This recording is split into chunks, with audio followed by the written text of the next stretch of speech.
ভোরের শিশির ছুঁয়েছে পদ্মের পাপড়ি, সবুজ পাতার আড়ালে উকি দিচ্ছে পদ্ম ফুল। এ যেন পদ্মবিলাস।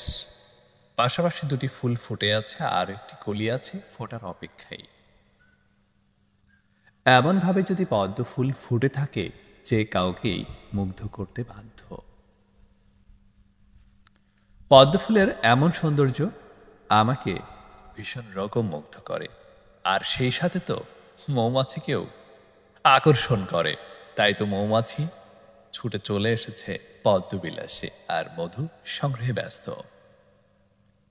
এমন পদ্মবিলাস আর মৌমাছির আনাগোনা দেখতে পদ্মের কোনো বিকল্প নেই।